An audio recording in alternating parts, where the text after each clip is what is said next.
Imaginez, une maison parfaite, une carrière brillante, des enfants charmants, des dîners mondains impeccablement orchestrés. Voilà l'image que projettent Ivy et Theo Rose, incarnés par Olivia Colman et Benedict Cumberbatch, couple d'élite, vitrine éclatante de la réussite moderne.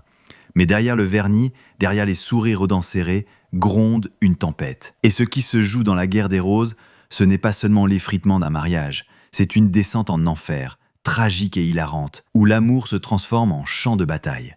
Jay Roach, qu'on connaissait pour son sens aigu de la satire politique, orchestre ici une valse vénéneuse écrite par Tony McNamara, le scénariste de The Favourite. On y retrouve sa plume acide, son humour noir, son art de tordre les convenances jusqu'au grotesque. Le film n'avance pas comme une simple comédie conjugale. Non, il explose, il déchire, il lacère. Chaque dispute entre Ivy et Theo devient une pièce de théâtre grandiose, où les mots sont des couteaux et les silences des bombes à retardement. Olivia Colman, impériale, campe une Ivy qui refuse désormais de se taire. Elle porte dans son regard toute la colère accumulée, toute la rage contenue d'une femme qu'on a trop longtemps laissée dans l'ombre. En face, Benedict Cumberbatch incarne Theo avec une intensité glaçante, un homme à qui tout échappe, qui se débat comme un animal blessé et qui n'accepte pas de voir son univers s'effondrer. Leur duel est une danse macabre, drôle, féroce, parfois terriblement cruelle, mais toujours captivant.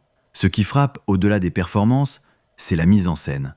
Roach enferme ses personnages dans des décors qui se resserrent comme un piège. La Maison des Roses, symbole de réussite, devient une prison de luxe. Les couloirs se transforment en tranchées, la cuisine en zone de guerre, le salon en tribunal. La caméra capte chaque fissure, chaque geste violent, chaque éclat de rire amer. Car oui, on rit beaucoup, mais c'est un rire nerveux, un rire qui gratte, qui dérange, comme lorsqu'on regarde quelqu'un se détruire sous nos yeux sans pouvoir détourner le regard. La bande-son, elle aussi, accentue cette atmosphère schizophrène, une partition tantôt élégante, tantôt grinçante, qui souligne le contraste entre l'idéal bourgeois et la brutalité des affrontements. On croit parfois assister à une tragédie antique, tant la chute est implacable, et l'ironie des dieux présente à chaque détour. La guerre des roses n'est pas qu'un film sur le divorce, c'est une satire cruelle de nos illusions modernes. Le couple parfait n'existe pas, l'amour ne protège pas des rancunes. Et derrière les façades Instagram, il y a des cicatrices, des humiliations, des frustrations prêtes à exploser. Jay Roach signe une œuvre qui grince, qui mord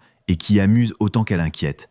En sortant de la salle, on se surprend à se demander que reste-t-il de l'amour quand il ne reste plus rien à sauver.